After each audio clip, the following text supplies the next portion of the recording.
There is another vision. A centralizing vision, the vision of a king. The idea of a king, which the Congress removed in 1947. We smashed that idea of a king. Now that idea of a king has come back. That there is a king, a Shahin Shah, a ruler of rulers, a master of masters. Rahul Gandhi 2 फरवरी को जब संसद में सरकार पर हमलावर हुए तो उन्होंने चेताया कि मौजूदा केंद्र सरकार राजशाही की तरह बर्ताव कर रही है।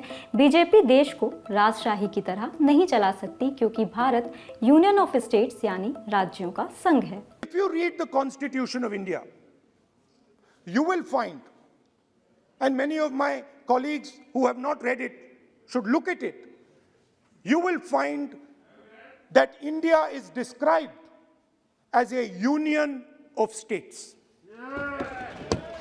India is not described as a nation, it is described as a union of states. What does that mean? Rahul की नेशन नहीं है, राज्यों का संघ है वाली बात को कई लोगों ने पकड़ लिया और राहुल का विरोध करने लगे, जबकि डिटेल में उन्होंने कहा कि अलग अलग भाषाओं, अलग अलग संस्कृतियों को दबाया नहीं जा सकता, यह एक साझेदारी है, कोई राजशाही नहीं। राहुल गांधी के भाषण के तुरंत बाद उनके ऊपर जवाबी हमले शुरू हो गए।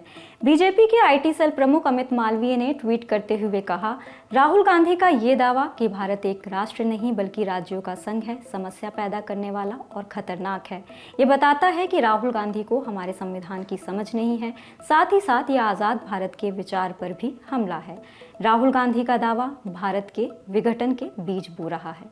इसी तरह से बीजेपी सांसद तेजस्वी सूर्या ने ट्वीट किया, राहुल गांधी ने एक राष्ट्र के तौर पर भारत के विचार पर सवाल उठाए हैं। राहुल गांधी भारत को तोड़ने के प्रयास में लगी ताकतों का प्रतिनिधित्व कर रहे हैं और इसके लिए उन्हें कोई पश्चाताप भी नहीं है। राहुल गांधी अलग अलग राज्यों के बीच लड़ाई कराना चाहते हैं। उनके लिए दुर्भाग्य की बात है कि भारत के युवा बुद्धिमान हैं और उनके कुटिल प्रयासों के बारे में जानते हैं, वो उन्हें हरा देंगे। ये तो हो गई आरोप प्रत्यारोप की बात। अब जान लेते हैं कि भारत के संविधान में इसे लेकर असल में क्या लिखा है। संविधान का सबसे पहला अनुच्छेद ही भारत को परिभाषित करता है। यह कहता है भारत अर्थात इंडिया राज्यों का संघ होगा।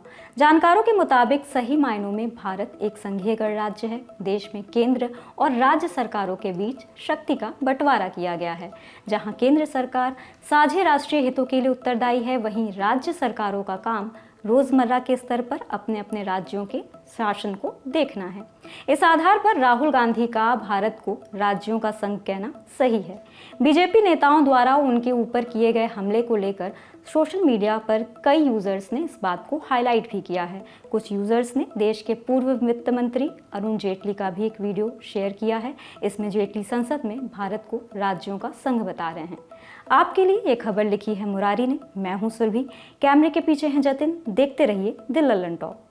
शूटिंग के बाद हीरो हीरोइंस के कपड़े कहाँ चले जाते हैं, ये बताओ। जानने के लिए लाइक और सब्सक्राइब करें लल्लन टॉप सिनेमा।